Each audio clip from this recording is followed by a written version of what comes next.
To listen ad-free, visit zinspod.co/subscribe. Starting at $2.99 a month, you'll also get access to our exclusive bonus content episodes when you join through Patreon or Apple subscriptions. Thanks for supporting the show. In the early morning of Saturday, October 4th, 1997, a resident of East Las Vegas was woken up at 6:30 a.m. by his dog barking incessantly. He walked into his backyard, where, just beyond his fence, he could see the narrow strip of desert between the highway and his yard.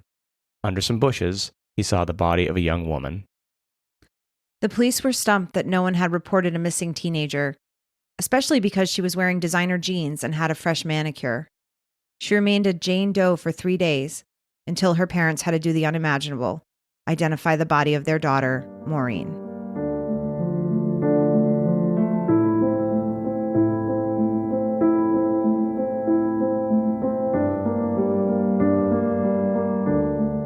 Hi, and welcome to Sins and Survivors, a Las Vegas true crime podcast where we focus on cases that deal with domestic violence, as well as missing persons and unsolved cases. I'm your host, Sean, and with me, as always, is the one and only John. I am the only John in the room. This week's case is from the late 90s, but there have been recent events involving one of the defendants that we'll talk about later. Also, we often cover cases where the couple involved is married and has children together, but it's important to remember that domestic violence and abuse can occur in any intimate relationship, whether it's a marriage or just two people dating, with one of them still being in high school. That was the case here.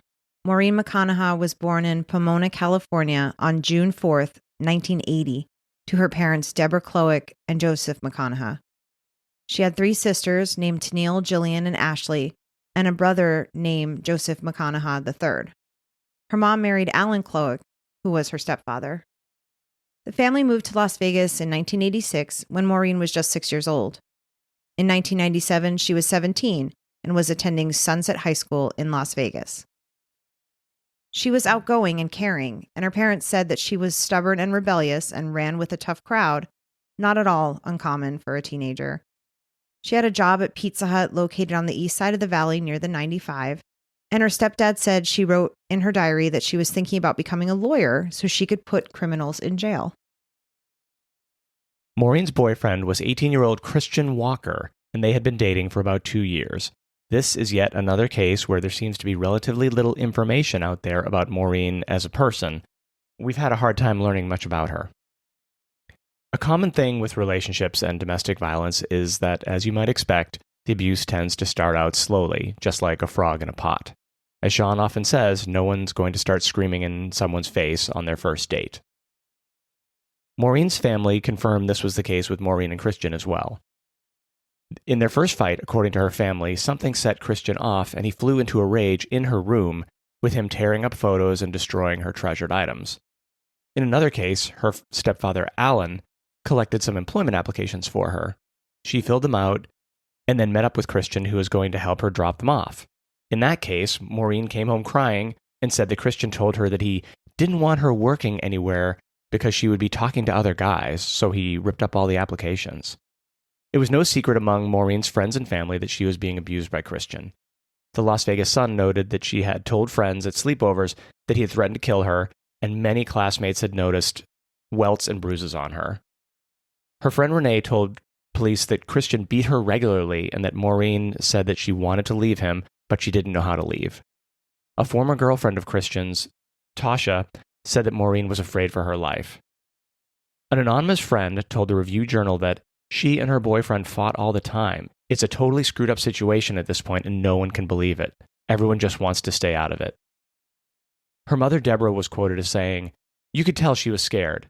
Every time she would leave the house or call us on the phone, she would go out of her way to say, 'I just want you guys to know how much I love you.'" Also, Maureen told her brother, "If anything ever happens to me, I want you to go and tell Mom and Dad that I said Chris did it." On August 27th, there was a very serious DV incident where Maureen called her mom from school crying, scared, and extremely upset. She told her mother that she had had a fight with Christian and he'd assaulted her, and she had a big knot on her head. As a result of the incident, Maureen was granted a temporary protective order, and Christian was indicted for misdemeanor battery for headbutting her 3 times. And her stepfather tried to ban Christian from seeing her, I can't even imagine how frustrating it would be to see your daughter going through that and not be able to help. It took more than a week for the temporary restraining order against Christian to be granted after Maureen filed for it, which was, as her mother said, a horrible delay for someone in her situation. It also came out in her petition for a TPO that in July, Christian hit her and then was destroying her room, breaking glasses on his head, and then eating the glass, which is obviously pretty disturbing. Given that fact, it's pretty unbelievable that there was any delay at all in getting her that protection, scant as it was. Unfortunately, as it so often happens in domestic violence relationships, Maureen and Christian started seeing each other again. Her friends and family said that she went out with Christian on Friday night, October 3rd, 1997. Christian, his cousin Johnny Walker, and Maureen all attended a party at the home of Tobin Roche and Dana Ikar, arriving around 9:30 p.m. There was testimony that Christian had gotten enraged with Maureen when another man at the party was flirting with her. That appears to have been a common source of anger and jealousy for him. Maureen's parents thought that she might have gone off with him out of fear or in hope that they could become friends. According to Dana's later testimony, Christian, Johnny, and Maureen left the party around 10:50 p.m., and then around 12:30 a.m., Johnny and Christian returned to the party with people that Dana and Tobin didn't know. And because of that, Dana and Tobin didn't let them back into the party. And the two of them noticed that Maureen was no longer with Christian and Johnny. Dana asked where Maureen was, and Christian replied that they had taken her home. The next morning, in the area near 4400 East San Rafael Street near Mountain Vista and Tropicana, neighbors were jarred awake by a dog barking. One of the area neighbors took a walk behind the rear fence of his home and made a horrible discovery. He found the body of a young woman between the ages of 15 and 18 who had been shot in the head. She was wearing jeans with frayed bottoms, with bands around the ankles, and a multicolored knit top with horizontal stripes. She had long blonde hair and well-manicured nails. Police were initially puzzled why no one came forward to identify her. They immediately reached out to other agencies to see if any teenage girls had been reported missing, but they hadn't. Maureen remained a Jane Doe for 3 days. Her parents were away for the weekend to see a Phoenix Cardinals game in Tempe, Arizona, so there was no one to report her missing. When they got back on Monday, October 6th, they immediately started looking for her, and just after midnight, they went to the morgue and identified her. Police commented on the obvious rage and violence associated with how she had been murdered, execution style, and said whoever committed the crime obviously had a lot of anger toward her. She had been shot 4 times in the head at point-blank range and once in the hand. The only piece of physical evidence they found was a cigarette butt under her body. Police spoke to a woman named Sarah Hendricks who lived in the area. She had been babysitting for a relative named Roscoe Workman that evening and had left around 11 p.m. She told police that she observed 3 people to the west, and although she couldn't see their faces, she thought one appeared to be a female wearing a horizontal striped shirt. The other 2 seemed to be male based on how they walked. Roscoe left the house shortly after Sarah, who was babysitting his child, in order to take his son out to visit a friend. Before entering the car, he told the police that he heard 3 gunshots, a single shot, then 2 in quick succession. Initially, police didn't have a lot more than that to go on when investigating Maureen's murder. They spoke to her friends and asked people to contact them with information about Maureen and her lifestyle, whatever that means, and there was a reward of $2,000 offered, but they had few leads. The investigation into Maureen's murder led the Las Vegas police to uncover that Christian and his cousin Johnny were responsible for a shooting that happened just a few weeks before Maureen's murder. On September 22nd, 1997, a 17-year-old boy named David Demas was hanging out at Ulam Elementary School in Las Vegas, which is on the east side of town, near Tropicana and Boulder Highway. The school was across the street from his house, and it was pretty common that he would hang out there with his friends and smoke weed. On the day of the incident, David was with a few friends named Lionel and Misty, as well as with Maureen McConaha.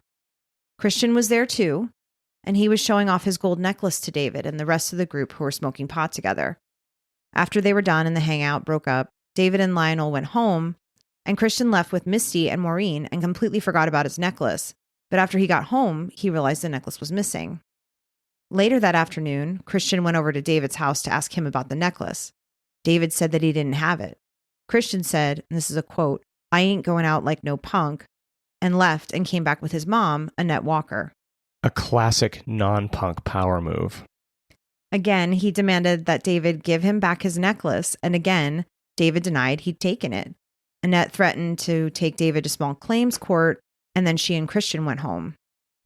Christian refused to give up on getting this necklace back. He was sure that David had taken it.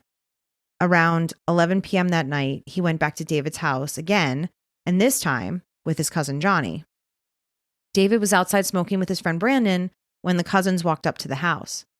Johnny suggested that the four of them go across the street to the school and smoke weed, which they did. And after they were done hanging out, Johnny offered David his hand so they could shake.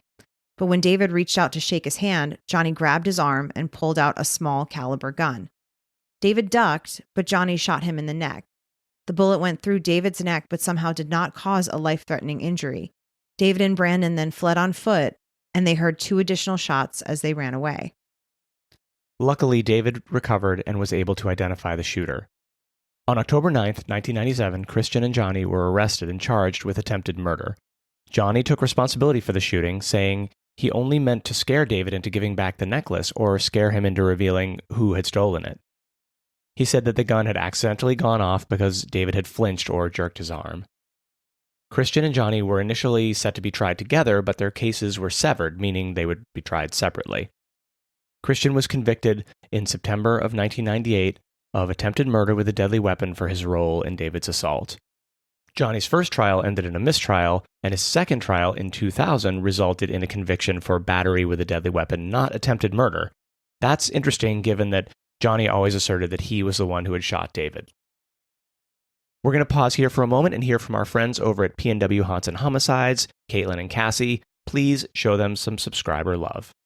Hey, creepy people! This is P&W Haunts and Homicides. I'm Caitlin. And I'm Cassie. Together, we explore stories of the paranormal and true crime throughout the Pacific Northwest. For each episode, we do a tarot reading to help us gain some insight on the topic as we share the facts of the case and our interpretations. You can find our episodes featuring true stories from infamous cases such as the misdeeds of Boeing, as well as lesser-known true crime cases like the murders in Tunnel 13. As well as our spooky stories from Pike Place and Raven's Manor on Apple Podcasts, Spotify, and anywhere else you'd like to listen. Have a creepy-ass day.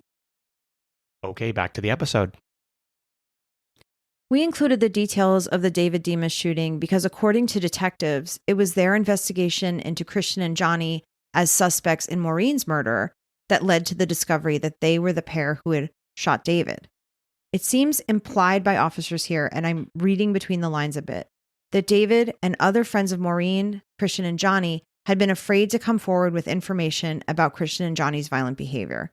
Based on our research, David's shooting did not seem to be reported in the press until after the two were arrested. I did not find any articles about an investigation into the shooting of a teen in East Las Vegas around those days in September. It's my opinion and suspicion that perhaps David did not even report the shooting to the police when it happened, and only revealed what had happened when the police questioned him about the cousins and Maureen's murder. Since David was alive and fine, and Brandon was also present during the shooting, it doesn't make sense to me that the police would have had to have done too much investigating to uncover who the people were who had shot David. I will also note here that Christian's attorney, John Fadden, when he was asked about the cousins being arrested for the attempted murder of David Demas less than a week after Maureen's body was found and more than 2 weeks after David had been shot, he stated that he believed the police had arrested his client to leverage him to talk about Maureen. So let's get back to talking about Maureen. At the point the cousins were arrested for the assault on David, police had said that Christian and Johnny were not cooperating at all in the investigation into Maureen's murder. They refused to provide alibis or give a statement. According to his attorney, Christian repeatedly claimed that he was innocent of both shootings. Fadden repeatedly said that the evidence would show that Christian had no hand in Maureen's death and was innocent of all charges. Sergeant Bill Keaton would not name Christian as the main subject in Maureen's murder and said, "We are still following up on a number of leads, but we need people who know the details of Maureen's personal life to come forward. We have reason to believe that some people right now are afraid to do so." According to police, once the cousins had been incarcerated for the Demas shooting, additional witnesses came forward about Maureen's murder. Before that, these witnesses were hesitant about coming forward and speaking to the police. That relates back to what you were saying before. In what we read, that topic of the police asking people to come forward with information about Maureen's life and relationships comes up a lot. But the police did have some physical evidence as well. The cigarette that was found under Maureen's body tested positive for Christian's saliva. They also had collected shell casings. Once the two cousins were incarcerated at Clark County Detention Center, being held for the assault on David, the investigators put a cellmate in with Johnny that they hoped would be able to get him to talk.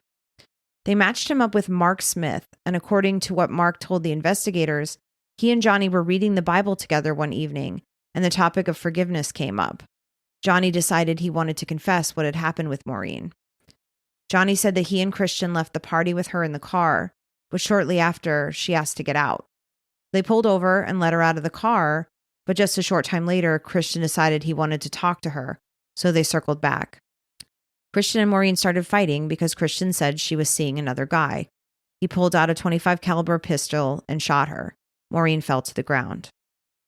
Johnny told the informant that she was still alive and that he knew she could identify them. So Johnny grabbed the gun and then shot her in the head several more times. He said he finished it, shot her. Once they knew she was dead, they left the scene and went back to the party and told their friends that they had taken Maureen home.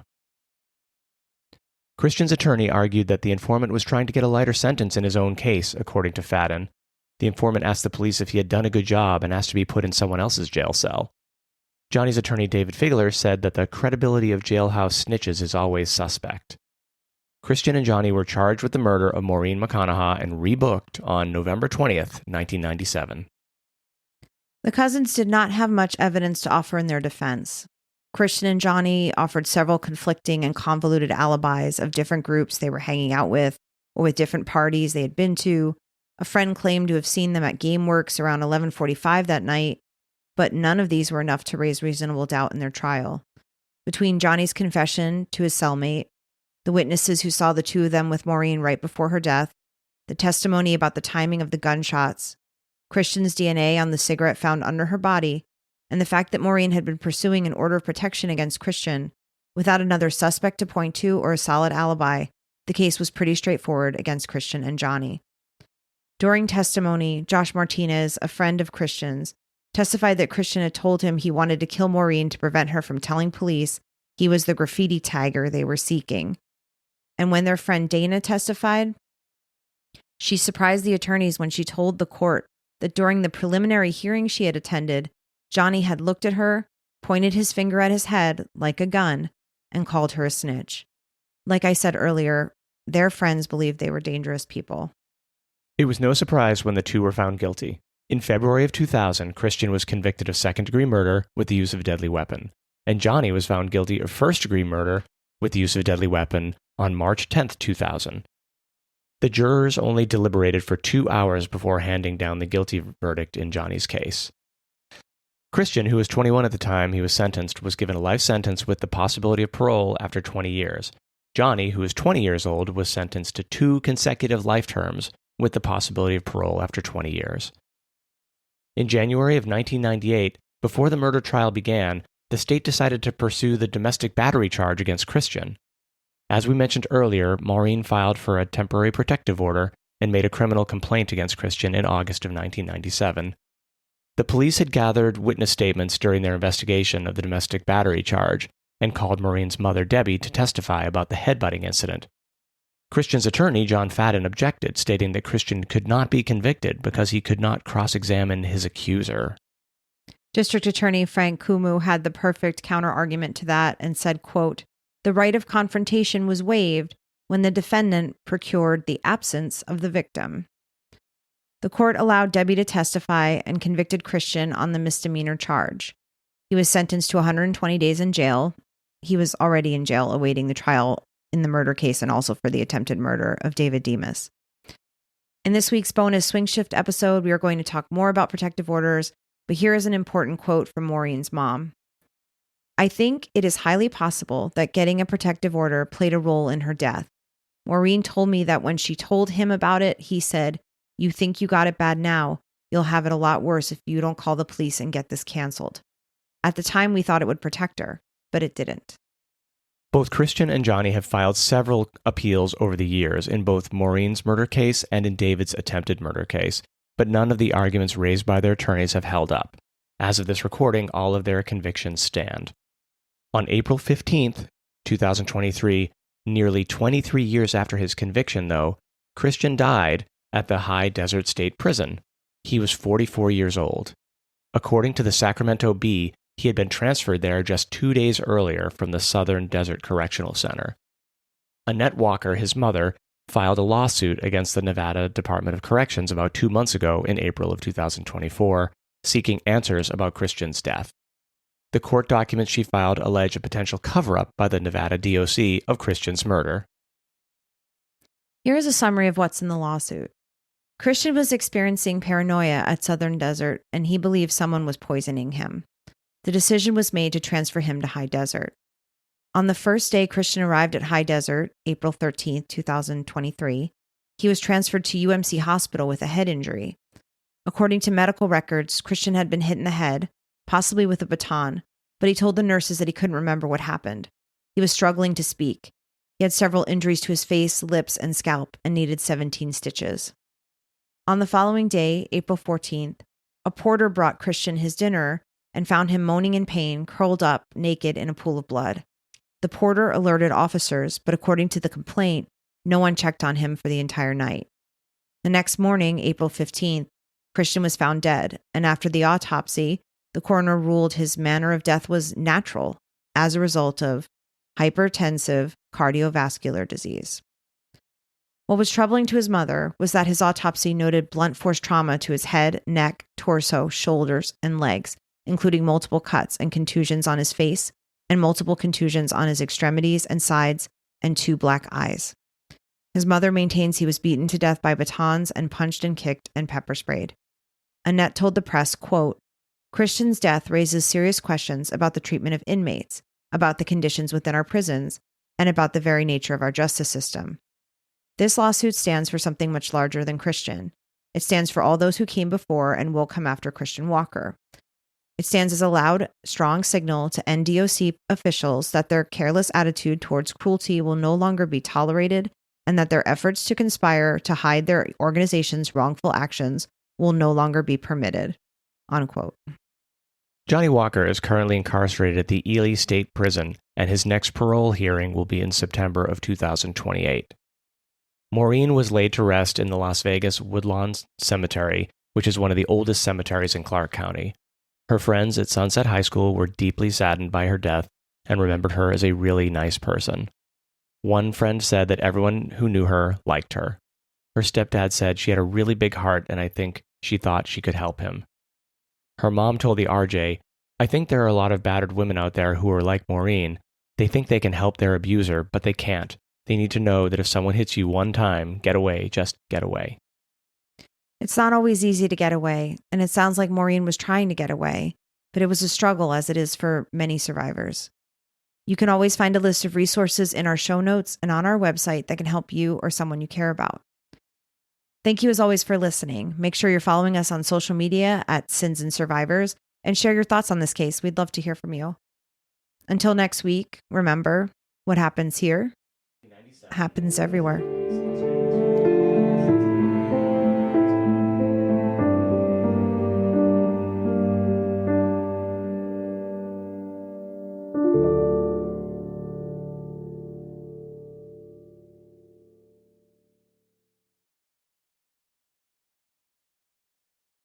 Thanks for listening. Visit sinspod.co/subscribe for exclusive bonus content and to listen ad-free. Remember to like and follow us on Instagram, Facebook, TikTok, and Threads at Sins and Survivors. If you're enjoying the podcast, please leave us a review on your podcast platform of choice. You can contact us at questions@sinsandsurvivors.com. If you or someone you know is affected by domestic violence or needs support, please reach out to local resources or the National Domestic Violence Hotline. A list of resources is available on our website, sinsandsurvivors.com. Sins and Survivors, a Las Vegas true crime podcast, is researched, written, and produced by your hosts, Sean and John. The information shared in this podcast is accurate at the time of recording. If you have questions, concerns, or corrections, please email us. Links to source material for this episode can be found on our website, sinsandsurvivors.com. The views and opinions expressed in this podcast are solely those of the podcast creators, hosts, and their guests. All individuals are innocent until proven guilty. This content does not constitute legal advice. Listeners are encouraged to consult with legal professionals for guidance.